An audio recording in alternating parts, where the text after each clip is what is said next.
Bom dia a todos. Deixa eu levantar um pouquinho. Na reunião do Conselho foi definido, então, que para o dia 14 de março vamos também realizar a nossa Assembleia Geral. Agora tem, de vez em quando, umas coisas durante a Assembleia que a gente gostaria de compartilhar e não dá muito tempo, porque senão estende muito e o pessoal precisa ir para casa para esquentar o arroz e feijão. Então, nós vamos fazer umas diversas reflexões sobre o que a palavra de Deus fala sobre o andamento dos trabalhos na igreja. De início, então, vamos ler sobre Êxodo, do capítulo 25, de 1 a 9. Disse Deus, o Senhor, a Moisés: fala aos filhos de Israel que me tragam oferta de todo homem cujo coração o mover para isso. Dele recebereis a minha oferta. Esta é a oferta que dele recebereis: ouro e prata e bronze, estofa azul, púrpura e carmesim, e linho fino, e pelos de cabra, e pelos de carneiro, tintas de vermelho, e peles finas, e madeira de acácia, azeite para a luz, especiarias para o óleo de unção, e para o incenso aromático, pedras de ônix e pedras de engaste, para a estola sacerdotal e para o peitoral. E me farão um santuário, para que eu possa habitar no meio deles, segundo tudo o que eu mostrar, para todo o modelo do tabernáculo e para o modelo de todos os seus móveis, assim mesmo o fareis. Então, nós vemos nesta passagem uma curiosidade, que não havia instituição de culto ainda, não tinha nada. Para estabelecer o culto, o que era necessário? Era necessário que o povo fosse obediente e fosse trazer as ofertas para ser construído o tabernáculo. Quer dizer, o início do culto a Deus começou com o quê? Com as ofertas. Isso quer dizer que, sem primeiramente haver oferta, não é possível agradar a Deus, não é possível estabelecer momentos agradáveis. O único Deus verdadeiro quer ser adorado, não apenas nos cultos, mas também nas suas contribuições e nas suas ofertas. E será que todos estão suficientemente conscientes disto? Então você pode avaliar como está a tua vida com Deus e com a sua igreja, para que haver verdadeira característica de adoração. Para obtermos este local foi necessário que pessoas escolhidas por Deus dessem suas ofertas, para que esse local pudesse ser estabelecido, para que os cultos pudessem começar. São aquelas pessoas que de primeira mão demonstraram obediência a Deus e ao estabelecimento do culto e que sentiram que não havia verdadeiro culto a Deus de se congregar aos domingos, se congregar nos dias de culto, sem haver uma contribuição, acompanhamento de doações e contribuições mensais e assim por diante. E tem mais uma curiosidade nesta passagem. Este tabernáculo, como é que esse tabernáculo foi construído? Foi construído para servir ao povo, em primeiro lugar. Então, como era um povo que tinha característica nômade, então tinha que ser um tabernáculo que podia acompanhar o povo na sua peregrinação. Então, em primeiro lugar, tinha que servir para o povo enquanto que era nômade, mas depois eles iam entrar na terra prometida por Deus. E aí deveria servir também. Então, era uma construção que servia ao povo para que o Deus pudesse viver, estar no meio deles. Da mesma forma nos nossos tempos também. De primeira mão, o espaço criado precisa acomodar o povo de Deus nos dias atuais. Caso contrário, não vai servir. Mesmo assim, pode ser que alguém sinta alguma deficiência aqui, que também vai ser ainda apresentado alguma coisa. Tá?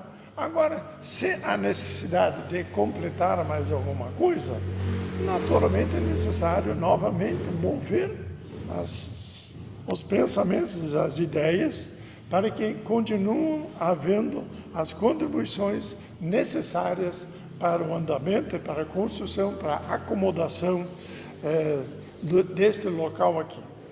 Bom, nós não vamos prolongar muito, porque senão não vou parar de falar, certo? Mas nós vamos desejar um culto agradável a Deus, e desejamos que todos estejam se sintam bem, se sintam acomodados e esperamos que a pregação e o ensino de hoje também alcancem os corações de todos. Desejo um bom e agradável culto para todos. Deus te abençoe.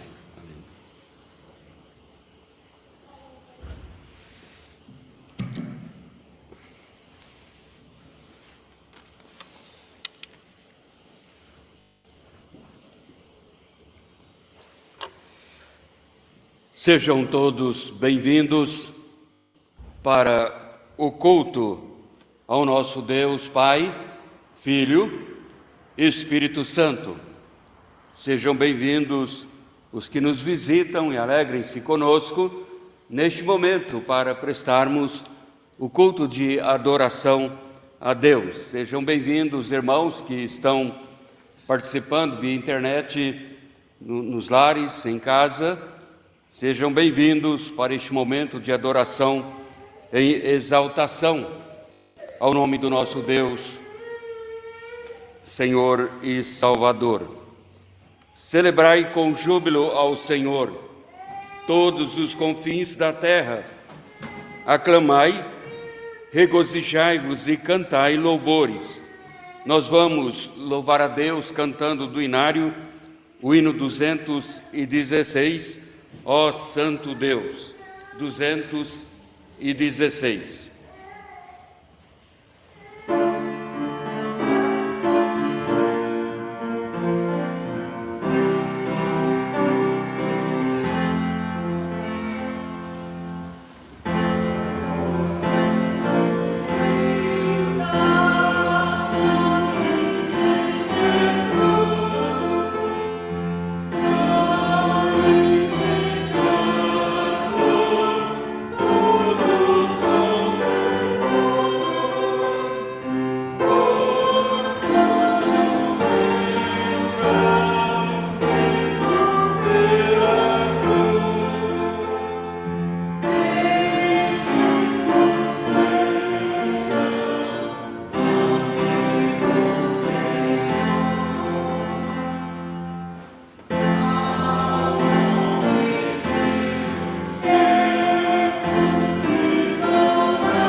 Vamos orar. Gracioso Deus, ó Pai eterno, Deus Criador dos céus e da terra, Deus Consolador, Deus Salvador, na Tua presença nos colocamos na manhã deste dia, como igreja, como povo redimido. Fazemos assim porque o Senhor nos ama, o Senhor nos quer bem, o Senhor nos vocacionou para esse serviço de adoração, de louvor ao Teu nome, e somos então persuadidos por Tua graça, por Tuas misericórdias, para na Tua presença expressar-Te a nossa adoração e na adoração a nossa gratidão no reconhecimento dos Teus feitos para conosco. Adoramos o Teu nome porque Tu és Deus poderoso, onisciente, Deus onipresente, Deus zeloso, Deus cuja provisão nós experimentamos a cada dia. Quantos são os Teus feitos em nosso viver? Então não sabemos mencionar todos, mas sabemos que recebemos diariamente o cuidado pleno das Tuas mãos. O Senhor é poderoso, é Deus zeloso e está conosco a cada dia. Nós queremos honrar-Te, queremos aprender da Tua palavra como viver melhor na Tua presença e queremos, ó Deus, seguirmos sob o princípio da Tua palavra. Pedimos então a Tua bênção sobre o desenrolar deste culto dirigido a Ti.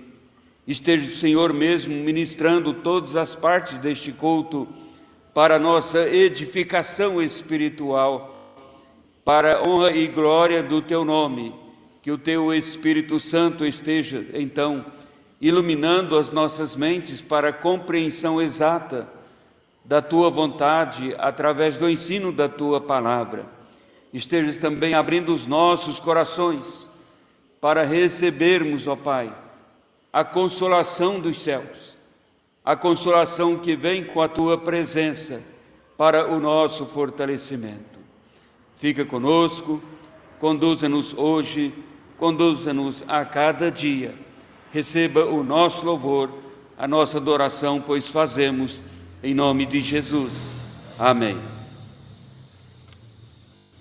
Vamos cantar o hino 362, com Cristo unido, 362. Deus,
Vamos ler a palavra de Deus no Evangelho de João, capítulo 15. João, capítulo 15, 1 a 5.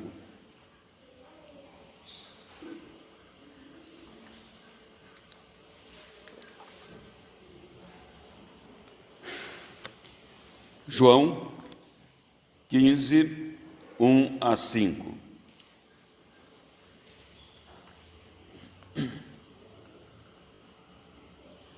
Eu sou a videira verdadeira e meu pai é o agricultor.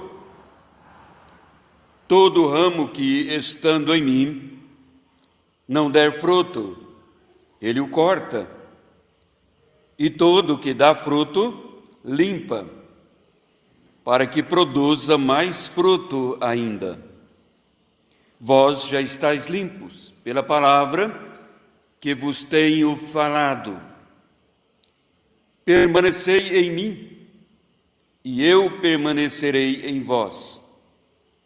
Como não pode o ramo produzir fruto de si mesmo, se não permanecer na videira, assim nem vós o podeis dar, se não permanecerdes em mim.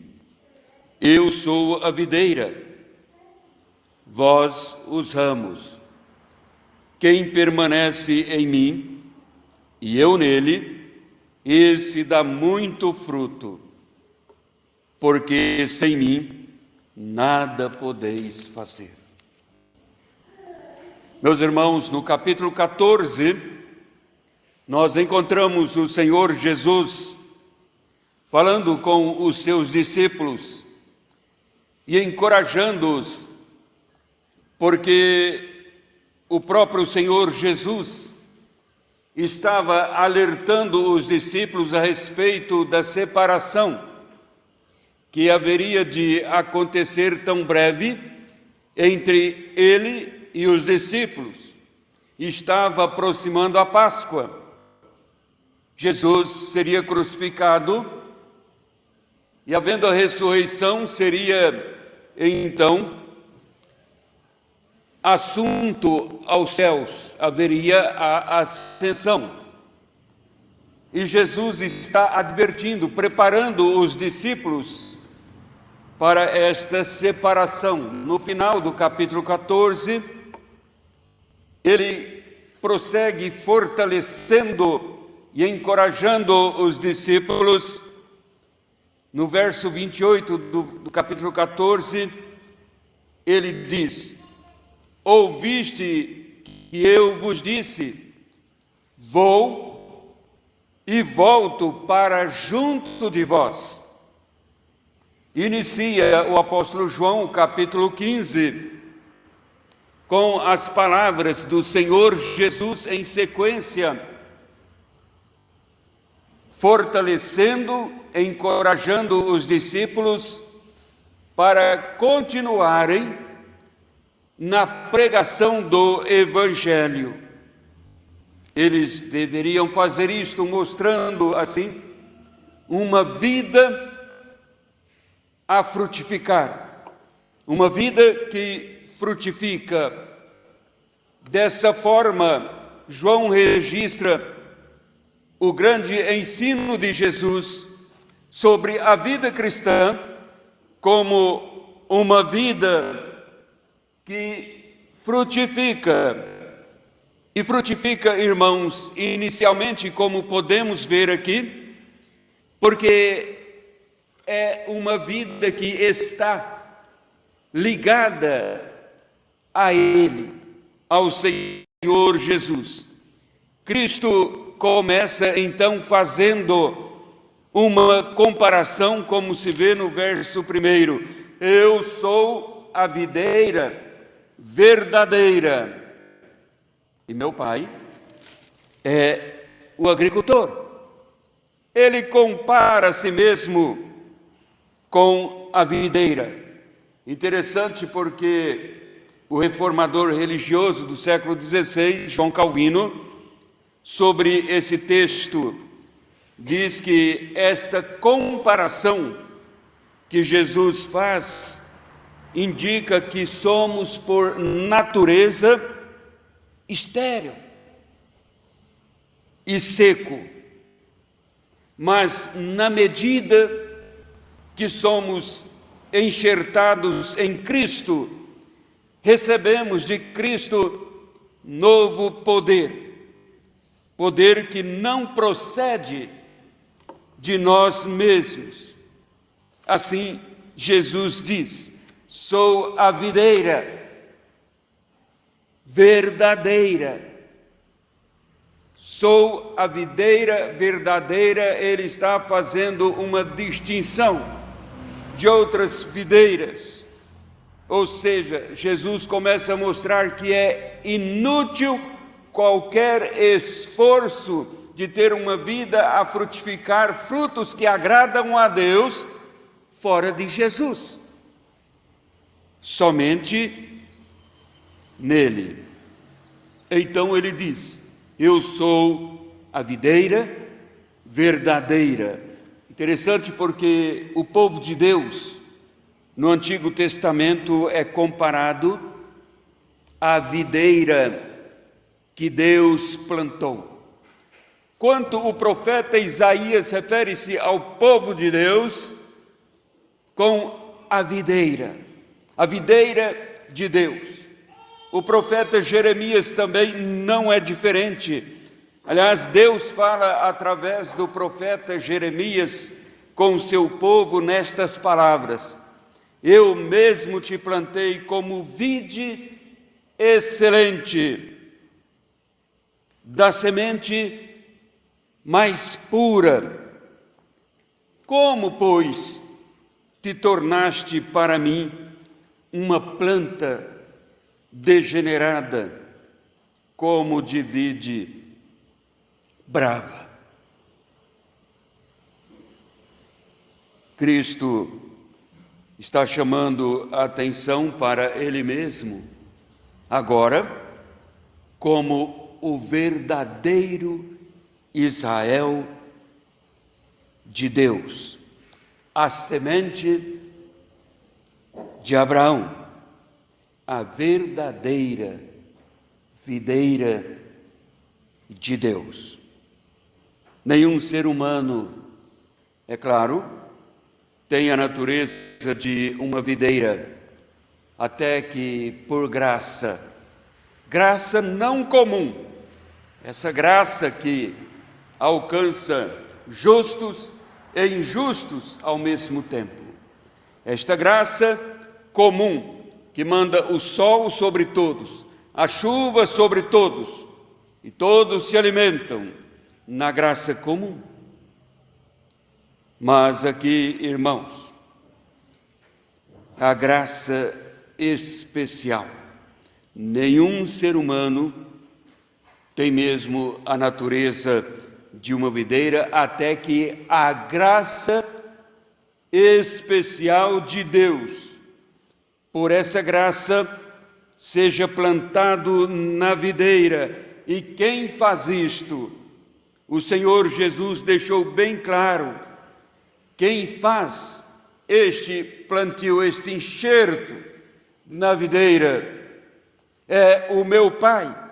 Ele diz: meu Pai é o agricultor, somente Deus. É interessante porque João dá muita ênfase à mensagem do Senhor no seu Evangelho.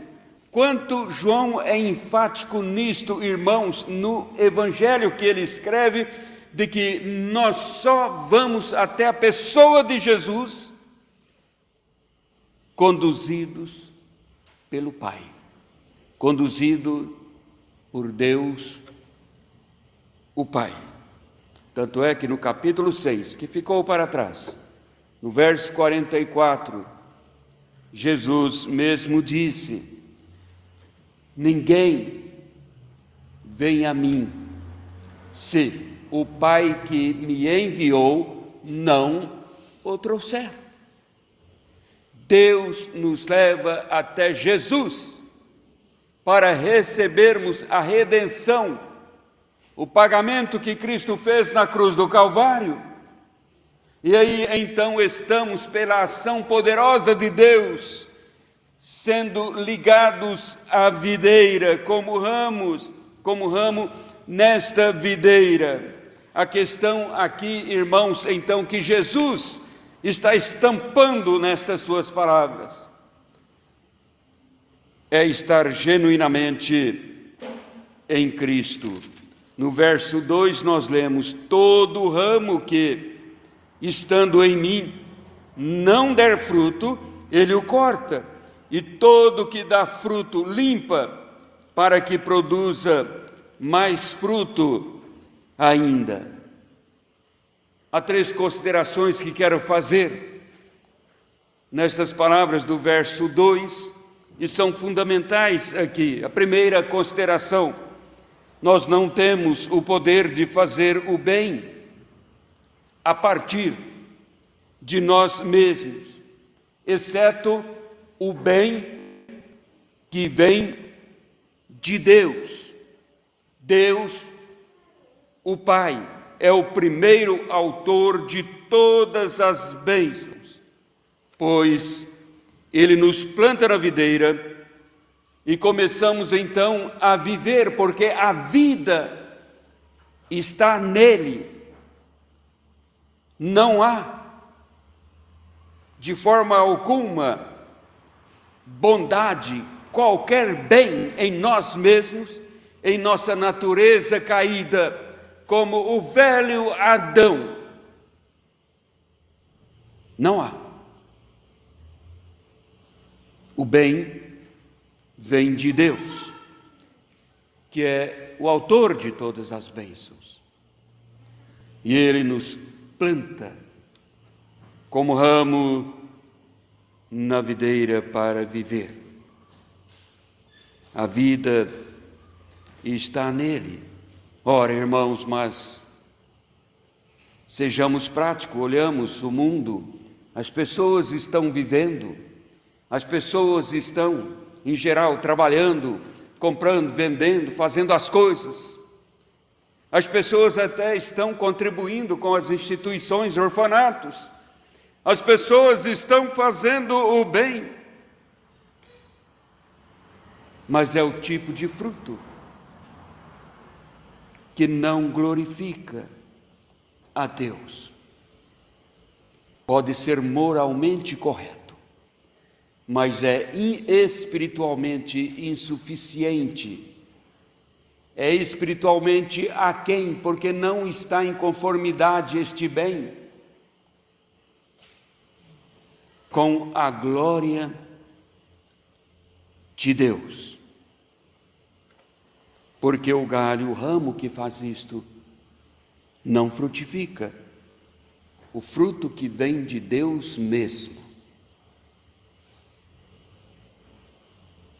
Em segundo lugar, uma segunda consideração é que Deus remove os ramos infrutíferos para serem queimados. Aqui no texto que lemos não fala que eles são queimados, mas seguindo um pouco adiante, eles são secos e lançados fora para serem queimados. Como pode, vem logo a pergunta, estar na videira e não dar fruto? Como? Acontece que muitos estão na videira, mas não têm a raiz na videira, como muitos estão em Cristo Jesus, com uma profissão da boca para fora. Muitos estão em Cristo Jesus, mas com a raiz apenas nos interesses deste mundo. Muitos estão em Cristo, mas a raiz está no mundo. Em terceiro lugar, temos também uma consideração. Estando ligados, enraizados em Cristo, temos que ser podados. Não basta estar enraizado. Temos que ser podados por Deus, E isto é feito pela palavra. Interessante que a palavra de Deus é chamada na própria palavra e comparada como espada de dois gumes. É cortante. E aqui o Pai, Ele poda, Ele corta os ramos para produzir mais fruto. O cristão precisa, então, da palavra, e da palavra para ser podado pela palavra. Sempre assim, é necessário permanentemente receber a palavra para não degenerar. É o que está no 3º versículo, Jesus falando com os discípulos. Ele olha para eles e diz: vós já estáis limpos pela palavra que vos tenho falado. Estáis limpos pela palavra. Os discípulos já tinham sido suficientemente podados pelo ensino do Senhor Jesus. Cristo insiste na compreensão que o meio de limpar o ramo para frutificar, o meio aqui da poda é a doutrina cristã, a doutrina de Cristo, a pregação externa da palavra. Ele diz: a palavra que vos tenho falado, vocês já foram podados, estão sendo podados, serão podados pela palavra, a palavra que vos tenho falado. Nós sabemos que esta palavra acha sua eficácia no coração de quem ouve esta palavra de Cristo. Ela tem a sua eficácia no coração pela ação do Espírito Santo de Deus, que conduz o cristão a uma vida que frutifica. A vida cristã é assim, é vida que frutifica também pela perseverança em Cristo Jesus. No 4º versículo nós lemos, Jesus prossegue: permanecei em mim e eu permanecerei em vós. Como não pode o ramo produzir fruto de si mesmo, se não permanecer na videira, assim nem vós o podeis dar, se não permanecerdes em mim. Nada podemos fazer. É isso que Jesus está colocando em suas palavras, nos conscientizando de que nada podemos fazer por nós mesmos, nada podemos fazer por nosso próximo com respeito à vida em Cristo Jesus, com respeito à vida eterna. Cristo diz: como o ramo não pode produzir fruto por si mesmo. E quem diz que podemos perseverar sempre em Cristo, em meio às nossas falhas e fraquezas? Mas Jesus está dizendo: se permanecerdes em mim, Ele diz, e eu em vós. Ele fala assim. Acontece, irmãos, que nós permanecemos em Cristo. Ainda bem que a nossa segurança de que, de fato, nós permanecemos em Cristo está no fato de que não somos nós mesmos que nos colocamos na videira, mas é o agricultor que faz tudo tão perfeito. Meu Pai é o agricultor. É por isso que nós permanecemos em Cristo. Se fôssemos nós mesmos que nos colocássemos em Cristo Jesus, então não permaneceríamos nele. Mas nós permanecemos, porque esta segurança está no fato de que disse Jesus, o meu Pai, Ele é o agricultor. E Jesus diz, quem permanece em mim, e mais, e eu nele, aí evidentemente dá muito fruto. Então, irmãos, eu diria que ser cristão e não ter o desejo de frutificar na vida cristã é não ser cristão.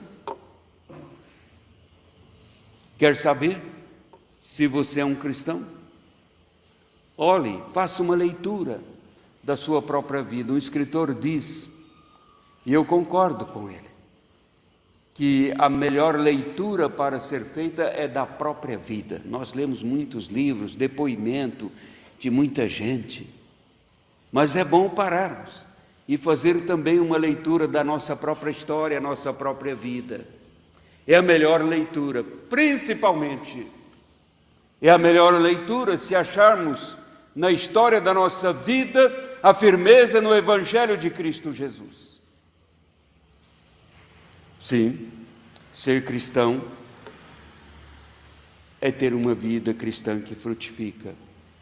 Agora, já concluindo, irmãos, estas palavras, no 7º versículo, seguindo um pouco adiante no texto que fizemos a leitura, Jesus ainda diz, se permanecerdes em mim, agora ele diz, e as minhas palavras permanecerem em vós, olha só, pedireis o que quiserdes e vos será feito. Nós temos aqui uma grande promessa, mas não é uma promessa de qualquer coisa que possamos pedir para a nossa vida. Não é uma promessa que qualquer pessoa pode também suplicar a Deus. É interessante porque o apóstolo Paulo pede as orações da igreja, e ele pede as orações da igreja para que a palavra de Deus seja glorificada na vida dos seus ouvintes, as pessoas a quem ele estava fazendo as suas pregações. Isto é, que a palavra fosse compreendida como palavra de Deus. Então, o que o apóstolo Paulo estava suplicando, estava pedindo, está em conformidade com a promessa do Senhor Jesus aqui, se minhas palavras permanecerem em vós, pedireis o que quiserdes. Não é pedir algo fora do propósito de Deus, porque se pedir algo para a vida fora do propósito de Deus, significa que a palavra de Deus não está no coração, pois que tudo que nós fazemos, tudo que planejamos, tudo que vivemos, pertence a Deus. Afinal, somos apenas um ramo nesta vide, somos o ramo na videira, para frutificar, mas dar frutos que agradam a Deus, conforme o seu propósito. Então, irmãos, Deus nos ligou a Ele em Cristo Jesus, e nossa vida frutifica atendendo, não o nosso querer, mas a nossa vida frutifica atendendo os ideais do agricultor, frutifica atendendo o seu propósito, porque o início do 8º versículo diz, nisto é glorificado meu Pai, nisto é glorificado meu Pai. A nossa vida é uma vida para a glória de Deus. Deus nos criou para a sua glória, Ele nos salvou para a sua glória e nos conduz a uma vida a frutificar em todo o bem para a sua glória. Que Deus nos abençoe. Amém. Nós vamos passar a palavra à professora Zuleide.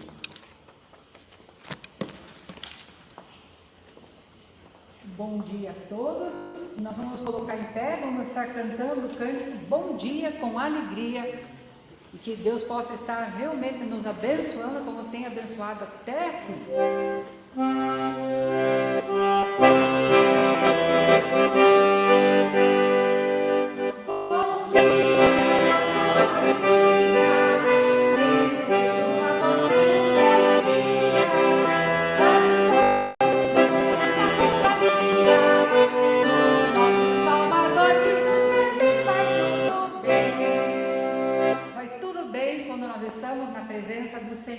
Hoje nós vamos aprender 2 cânticos novos, e o primeiro que nós vamos estar cantando, nós vamos falar sobre este versículo depois, que fala: invoca-me e te responderei. Deus está dizendo, né, para a gente estar pedindo, e Ele diz: eu vou te responder, invoca-me e te responderei, anunciar-te-ei coisas grandes e ocultas que não sabes. Nós vamos estar então cantando esse cântico agora.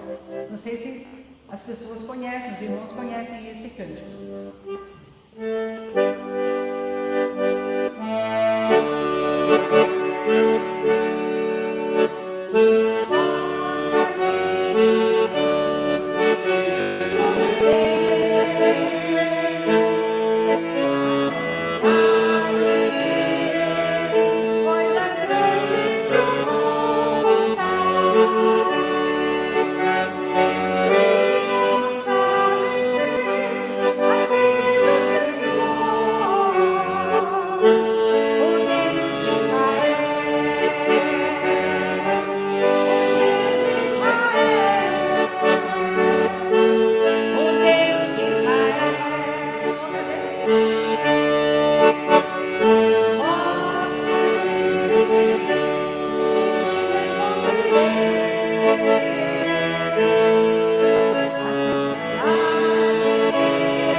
Relacionado com a nossa lição de hoje, assim como o pastor falou sobre o profeta Jeremias, e esse cântico é um versículo, Jeremias capítulo 33, verso 3. Se você decorar, é um trecho da palavra de Deus. E ainda no nosso estudo de hoje, nós vamos estar também aprendendo que não há impossível para Deus. Para nós, realmente, muitas vezes as coisas se tornam impossíveis. Mas aqui Deus fala que nada é impossível para Deus. Nós vamos também cantar esse cântico.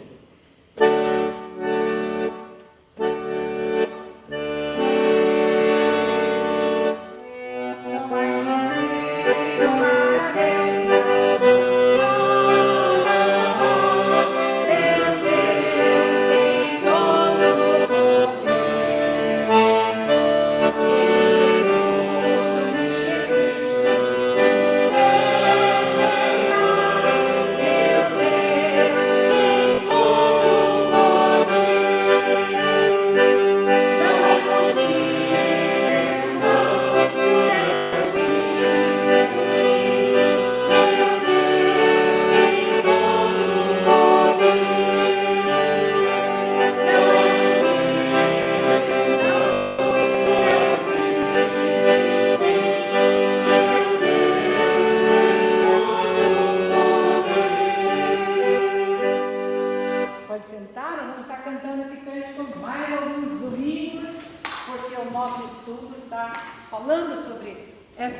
Também que nada é impossível para Deus.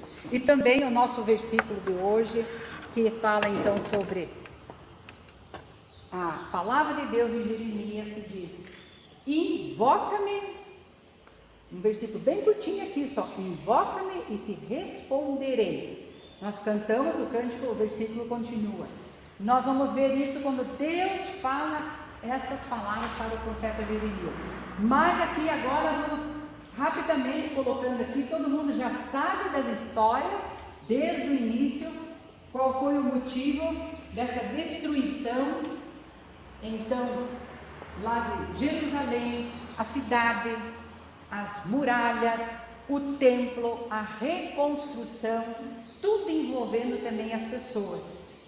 Quando Jeremias aqui disse ao povo que Deus ia castigá-los pelas suas maldades, eles apenas riram dele, caçoaram dele. Mas mesmo assim, Jeremias continuou pregando a palavra de Deus. E nas nossas vidas, muitas vezes também, quando nós estamos falando, anunciando a mensagem de Deus, muitas vezes as pessoas também estão rindo, estão caçoando. Às vezes não assim, rindo na nossa frente, mas interiormente ri e caçoam também da palavra de Deus. Mas Deus, todo o tempo que nós estudamos aí a palavra, nós vimos que sempre o que Deus estava recomendando através dos seus profetas para o povo, o arrependimento.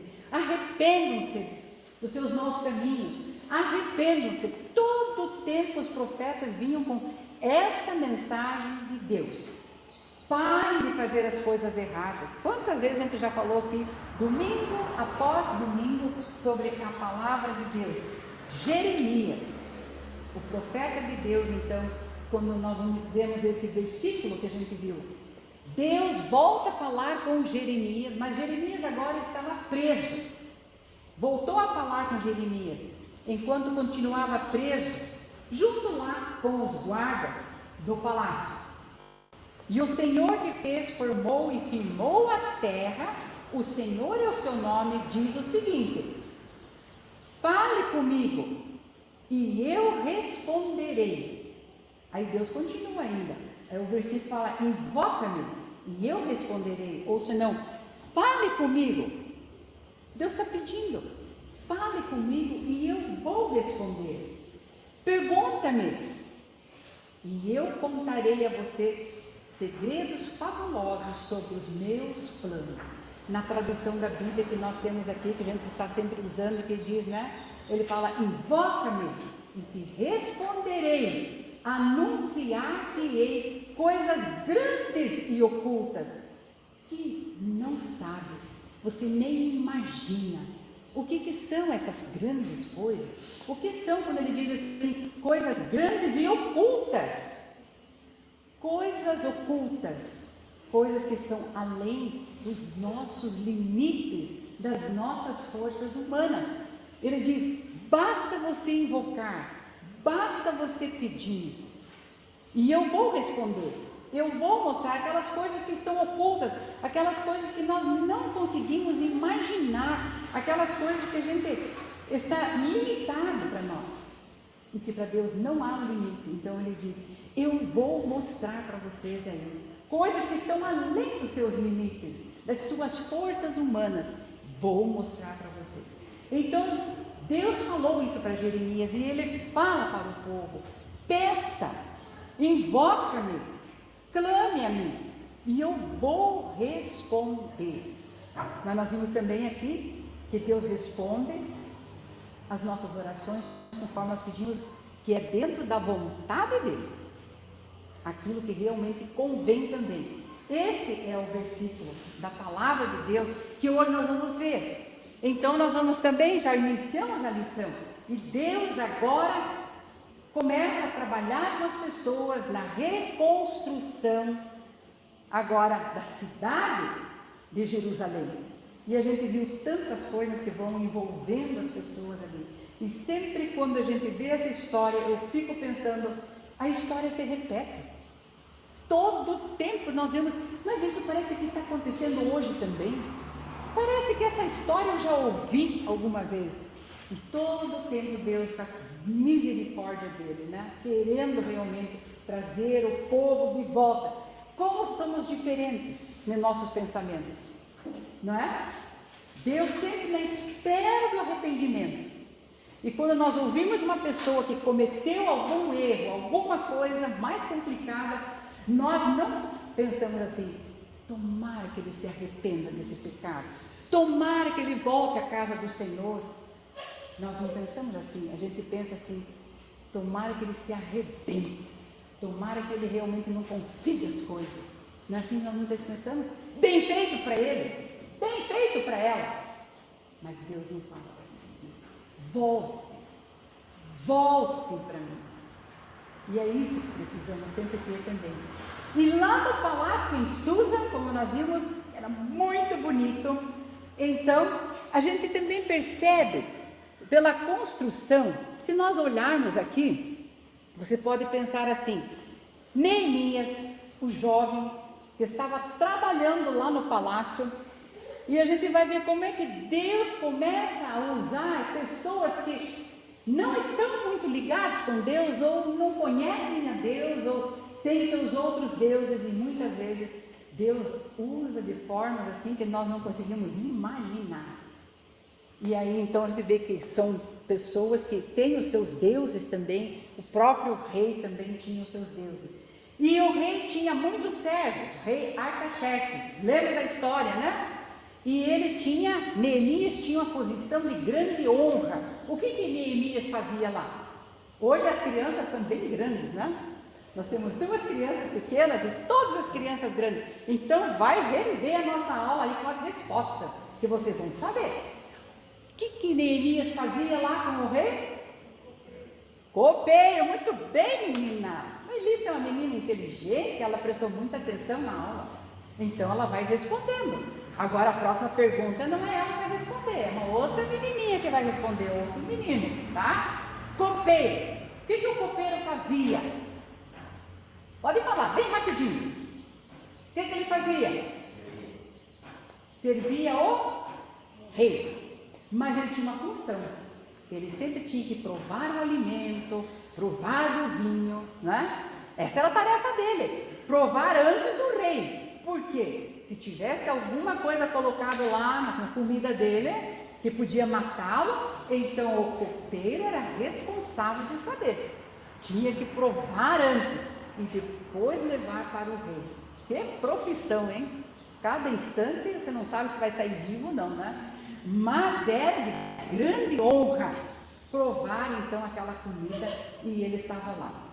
Mas Deus estava preparando Neemias, falamos na semana passada, para um trabalho ainda muito especial. Primeiro ele tinha que executar essa tarefa, depois Deus tinha uma outra para ele. Tal como o povo do tempo atrás, muitas vezes nós também cometemos as coisas erradas, por isso estava ali agora. E a oração que Deus sempre quer ouvir de cada pessoa, primeiro de tudo é: Senhor, salva-me. Esta é a oração. Por que nós vamos falar sobre a oração? Porque hoje nós vamos ver bastante coisa a respeito de Neemias, que ele sempre procurou falar com Deus, que é orar, conversar com Deus. Neemias tinha então esse emprego, mas nós vimos na nossa história também que um dia chegam seus patrícios, chegam pessoas lá e vêm contar. Ele quer saber o que é que anda acontecendo, como é que estão as coisas em Jerusalém. Ele está curioso para saber como é que andam as coisas lá, na minha terra, na terra dos meus avós, dos meus bisavós, né? E ele então pergunta, logo que chega lá, Anani e mais alguns homens lá, regressam lá de Jerusalém, vêm para Susa. E ele pergunta, como é que estão todos? Como é que vão as coisas em Jerusalém? Ele está curioso. E aí vem a resposta: os restantes que não foram levados para o exílio, no cativeiro na Babilônia, ficaram lá, estão em grande miséria, desprezo.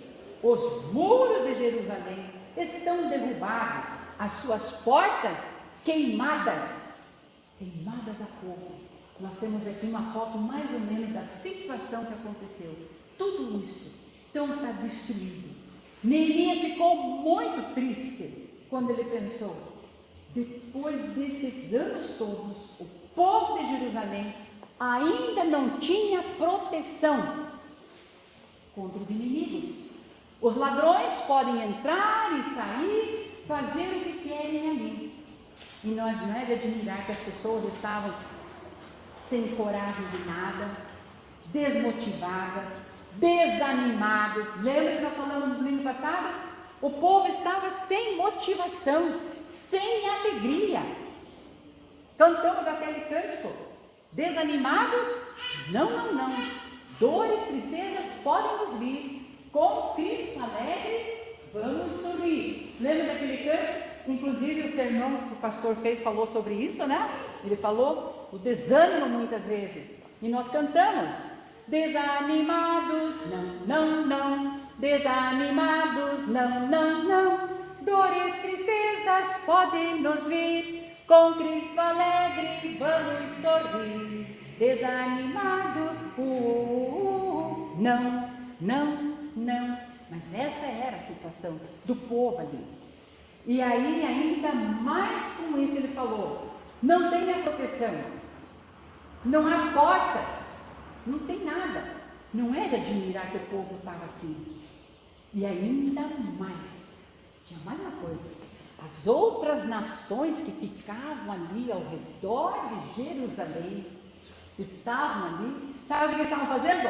Zombando, rindo, caçoando do povo. Lembram quando eu fiz uma leitura na palavra de Deus também, que a gente viu lá em Reis? Talvez alguns estão esquecidos, mas veja o que Deus falou para ele: arrependam-se dos seus pecados. Ele disse assim, ainda ele fala: esse tempo, se vocês não se arrependerem da palavra que foi falada para Salomão, preste atenção, se vocês, seus filhos, todos me adorarem, né, eu estarei com vocês, vou permanecer com vocês.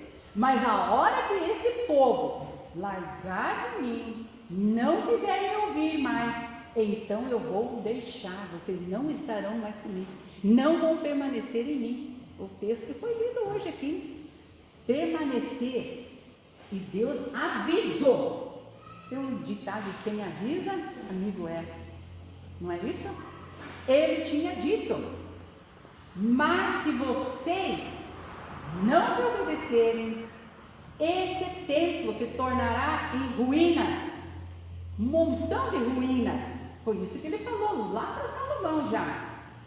E todos, olha só como é que quando Deus fala as coisas, quando vem essas profecias através dos seus profetas, Deus falou. E agora nós vamos ver o cumprimento. Será que ainda acontece isso? Por isso nós temos a palavra de Deus, aquilo que Deus nos orienta a fazer, vamos fazer. Porque ele diz também a consequência quando nós não obedecemos a palavra dele.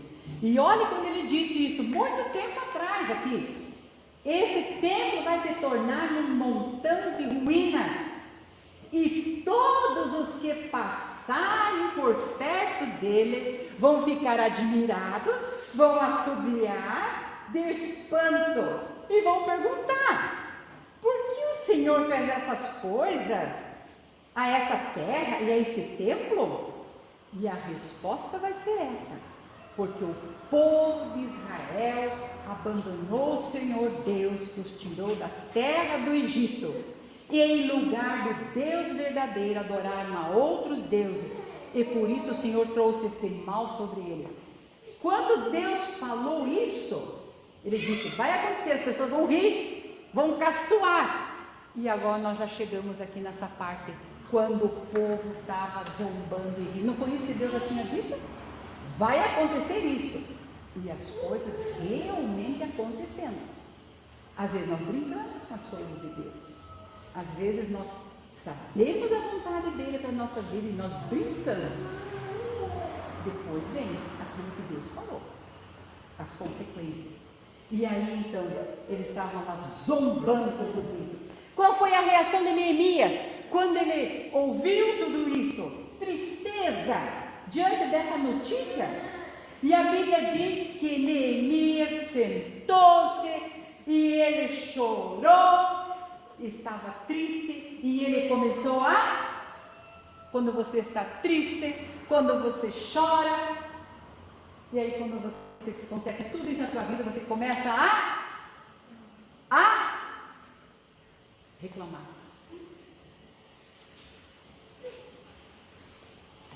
Neemias começou a reclamar, chorou, ficou triste, ficou sem comer, sentia muito mal com o que estava acontecendo. E ele começou a orar. Não reclamar.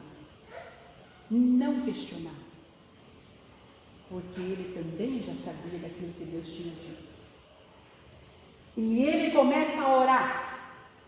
E quando nós estamos numa situação difícil, nós vamos começar a orar, a gente já chega direto. Ele podia dizer: Senhor, olha o que está acontecendo com lá, com aquelas muralhas, com aquela destruição, com aquele povo, as portas destruídas, os ladrões entrando, as pessoas zombando. Senhor, não. Como é que Neemias orou? Primeiro ele falou de como Deus é grande. Quando nós estamos numa situação fechada, que precisamos de socorro, Senhor, por favor, é isso. Mas ele começa a exaltar a Deus, a grandiosidade de Deus. Ele disse: ah, Senhor, Deus dos céus. Ele vai fazendo a oração dele. Está registrado lá em Neemias. Mas por que a oração de Neemias está registrada na palavra? Porque Deus queria que esse modelo de oração servisse para nós hoje também. Orar desta forma: Senhor, Tu és grande, misericordioso. E ele diz ainda: temível, que guardas a misericórdia para com aqueles que te amam, que guardam os Teus mandamentos. O Senhor é todo-poderoso. E ele vai exaltando a Deus. Em casa você pode procurar em Neemias, capítulo 1, verso 5. Leia essa oração, que é um modelo, porque a oração não está ali à toa, porque Deus queria que hoje nós também seguíssemos aquele padrão também. Como Deus é fiel para cumprir as suas promessas, devemos cultuar a Deus. Assim ele estava louvando a fidelidade de Deus. Aí então depois ele continua a oração. Agora ele vai pedir pelos muros. Pedir? Não. Ele começa a louvar a Deus. E ele depois, como disse, Neemias falou sobre os seus pecados também, sobre os pecados do povo também. E ele diz na oração, ele disse assim: aquele povo, Senhor, que ouviu a Tua palavra, não quiseram ouvir, eles são os pecadores, eles merecem. Sabe como foi a oração dele? Eu confesso os nossos pecados. Ele se inclui junto. Eu confesso os nossos pecados. Ele diz: eu confesso os nossos pecados contra Ti. Fizemos muitas coisas erradas. Quando as coisas não andam é porque todos estão envolvidos nisso. Precisamos, ele diz, fizemos coisas erradas e não cumprimos os Teus mandamentos que Tu me destes. E Neemias disse que ele também tinha desobedecido a Deus. Agora ele vai continuando, pede perdão. E ele sabe que Deus falou: invoca-me e te responderei. Anunciar-te-ei coisas grandes e ocultas que você ainda nem sabe. Você nem imagina o que eu tenho ainda para vocês. Coisas grandes e ocultas. O que são essas grandes coisas então? Só depois de Neemias ter louvado, cultuado a Deus, que ele se coloca diante do Senhor. Assim nós também precisamos nos colocar diante do Senhor. Pediu ajuda a Deus. Agora vai pedir ajuda. Primeiro ele chega engrandecendo a Deus, confessando os pecados. E agora ele vai ao pedido mesmo. E ele fala mesmo assim, lembrou das promessas de Deus há muitos anos atrás, através de Moisés. A gente não tem muito tempo mais, mas lá em Deuteronômio, Moisés mesmo já falava sobre todas essas coisas. Deus já tinha falado também para ele. Ficou uma coisa ligada com a outra na palavra de Deus. Lá para frente, lá também já foi dito. Ele sabia dessas coisas também, sobre essa questão aqui. E Neemias agora não orou simplesmente de uma maneira geral, mas ele pediu uma coisa em particular. Isso é muito bom para os pais ensinarem aos filhos. Pedidos particulares. Muitas vezes a gente ouve crianças anos e anos que oram. Senhor, agradeço por tudo. Senhor, peço perdão por todos os meus pecados. Tudo é tudo, mas é bom ensinar, colocar diante de Deus. Coloque para Deus. O que você está agradecendo? O que você está precisando? E ele então faz também esse ensino para nós. Chega falando assim, pedindo um socorro também. E vai lembrando tudo o que vai acontecendo aqui. Que interessante a palavra de Deus aqui. Pediu uma coisa em particular. Conceda-me que eu seja bem sucedido hoje. O teu servo. Por quê? Porque eu vou entrar na presença do rei. E eu quero conversar com o rei sobre esse problema lá em Jerusalém. E eu gostaria muito de ajudar o povo. Então, Senhor, eu vou entrar agora na presença do rei. Mas esse rei era aquele rei que tinha mandado parar a construção lá em Jerusalém. E ele está diante desse rei. Ele pediu para que Deus estivesse com ele. Quando ele fosse falar com o rei, pedir uma ajuda também. E ele vai então agora na presença. Ora primeiro. Olha, mas antes de chegar na presença do rei para pedir, ele ficou 4 meses orando por essa questão. Não é assim, eu peço agora e Deus vai me atendendo já. Eu estou falando, mas por favor, já vai me atendendo. Não. Ele orou 4 meses, longo tempo, até que ele chegasse na presença do rei. Orou semanas após semanas. Tem pessoas que estão orando muitos anos pela conversão de um filho, uma família que está em problemas. Quantos e quantos nós estamos intercedendo, tempo e tempo. Tem um senhor chamado George Miller, ele orou 70 anos por um amigo dele, que ele realmente aceitasse a Jesus. E esse amigo aceitou no dia do velório do George Miller. Ele aceitou a Cristo, levou 70 anos orando por aquela pessoa. Vale a pena, vale a pena. E aí ele vai colocando. Neemias orou, até que um dia ele estava preparado para servir o vinho do rei. E agora, quando ele foi servir o vinho para o rei, ele estava com um semblante triste. Mas, crianças, isso não era muito bom, chegar na presença do rei com um semblante triste, com o rosto entristecido. Ele tinha que sempre estar alegre na presença do rei. Mas pela primeira vez, até o rei notou tristeza nos olhos, no rosto. E o rei Artaxerxes reparou imediatamente. E ele disse: por que é que você está triste, Neemias? O que é que anda acontecendo? Você está doente? E ele começou a ficar um pouco preocupado. Porque vocês sabem, crianças, que podia até perder o cargo, ou até ele podia ser morto, demonstrando essa tristeza diante do rei. Eles não podiam fazer isso. Mas assim ele estava. E Neemias ficou assustado quando o rei disse: por que você está triste? Ele, pronto, ou eu vou perder meu emprego, ou ele vai me mandar matar. Por quê? Aí, então, nós vimos aqui na palavra de Deus. Neemias simplesmente respondeu ao rei, dizendo: viva o rei para sempre. E ele disse: realmente, eu estou triste, porque a cidade onde estão os sepulcros de meus pais está assolada, destruída. As portas foram consumidas pelo fogo. E ele vai contando e mandando, falando. Seja o que Deus quiser, né? Seja o que Deus quiser. Neemias esperou para ouvir o que o rei ia dizer agora. será que o rei ia mandar ele embora? Ou dizer assim, que audácia é essa? Falar uma coisa dessa na minha presença? Mas o rei respondeu, o que você está querendo me pedir? O que eu posso fazer por você? Opa!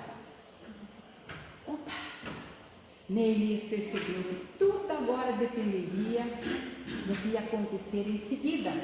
Então, antes de falar ao rei, a Bíblia diz que ele fez um sussurro, uma oração relâmpago. Deus! Muitas vezes acontece, só a gente falar, Deus! Deus já sabe tudo o que está aqui dentro, tudo aquilo que a gente queria falar, que a gente não consegue falar, é muito rápido. Deus! Essa oração. Depois disse, se for do seu agrado, majestade, se o Senhor permitir, eu gostaria muito de visitar, de fazer alguma coisa pelo meu povo, de ir lá, reconstruir a cidade, reconstruir os muros de Jerusalém. É essa tarefa que Deus escolhe em Neemias, reconstruir os muros. E agora, o que o rei iria responder? Ele disse assim, quanto tempo você vai ficar fora? Opa, eu acho que ele vai deixar. Quanto tempo? E ele diz, quanto tempo você vai ficar fora? E o rei disse, eu vou dar permissão para você. Pode deixar tudo aqui, vá para Jerusalém, vá para a reconstrução daquelas muralhas. Mas Neemias chega agora. Ele disse, tem mais uma coisa, majestade. Nossa, eu acho que eu já ia dar no pé. Só pelo fato de, pode ir, eu já estaria indo embora, mas ele volta ainda assim. Mas eu tenho mais uma coisa para pedir. Ui, mais uma coisa ainda? Cara, ele não conseguia sair dali do jeito que ele estava. Não tinha jeito. Se possível, eu gostaria que o senhor me desse cartas, documentos, autorizando para os governadores, por onde eu passar, pelas províncias, uma carta para o responsável da floresta do rei, que fica perto de Jerusalém, porque ele ia precisar da madeira para reconstruir também as portas, ele ia precisar do material para reconstruir. E ele chegou, foi mesmo, cara de pau, né?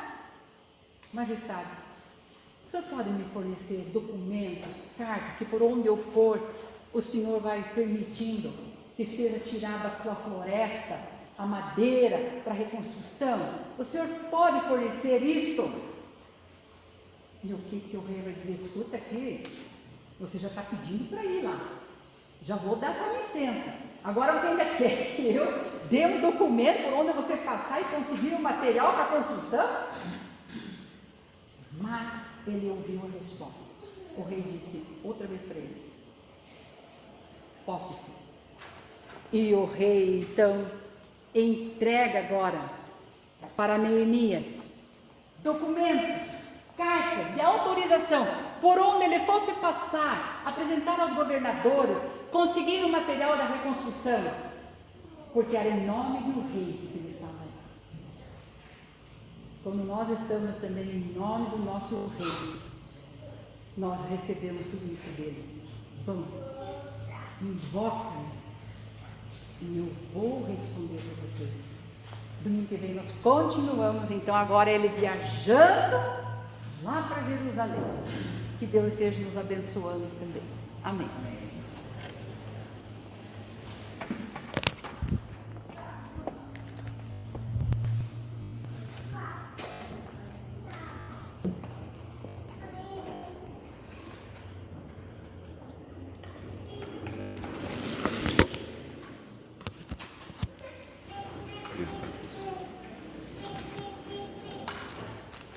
Nós vamos louvar a Deus com as nossas ofertas neste momento.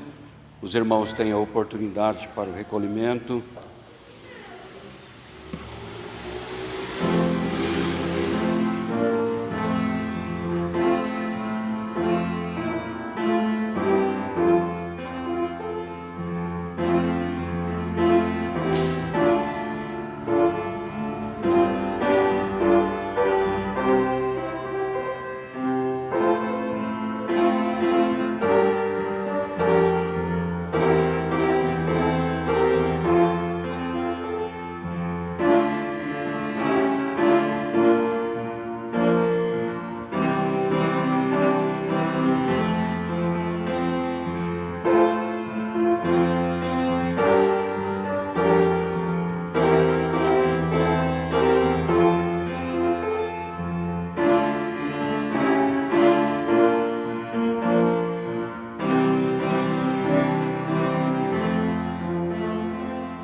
Convido a igreja a pôr-se em pé para orarmos, impetrar a bênção, encerrar o culto com amém tríplice. Vamos orar. Deus eterno, ó Pai poderoso, chegando no encerramento deste culto oferecido a Ti, queremos expressar-Te em nossa alegria a gratidão por Tua presença conosco. Obrigado, porque aqui nós podemos ensinar a Tua palavra conforme a riqueza da Tua graça. Nós podemos falar aos adultos, jovens, às crianças, a mensagem no Novo Testamento, no Antigo Testamento, a Tua palavra sendo entregue aos corações ouvintes, corações que se dispõem a uma estreita comunhão com o Senhor, razão dos Teus filhos congregarem aqui. Pedimos que os abençoe. Faz, ó Deus, com que a Tua palavra possa ser eficaz, como de fato é, também produzindo vida em cada coração. Oramos também, ó Senhor, em favor dos enfermos da Tua igreja, irmãos que conhecemos, fora da cidade ou na cidade, que foram tomados por este vírus, a Covid-19, alguns hospitalizados, lutando contra este vírus. Pedimos a Tua ajuda, pedimos, ó Pai, não só por aqueles que fazem parte da Tua igreja, que confessam o Teu nome, mas aqueles que ainda não tiveram oportunidade de conhecer o Teu Evangelho, mas que passam por igual sofrimento, tendo como causa esta Covid-19. Estejas, ó Deus, mostrando o Teu amor, levantando, redimindo, resgatando da enfermidade, dando o alento a estas pessoas, restaurando conforme o Teu poder, o Teu querer. Mas nós oramos em favor daqueles que são portadores de outras enfermidades, como nossa irmã Miriam, que agora precisa fazer um tratamento também. Estejas, ó Senhor, dirigindo passo a passo, dando força, saúde, para que ela possa sempre estar alegre na Tua presença, como uma vida a frutificar, porque o justo, ele frutifica durante a vida toda, porque a Tua graça é melhor do que a vida, e nós louvamos e bendizemos o Teu nome. Então estejas, ó Pai, cuidando da Tua filha, Tua serva, e juntamente com ela outros que estão vivendo a terrível experiência de enfermidade diversa.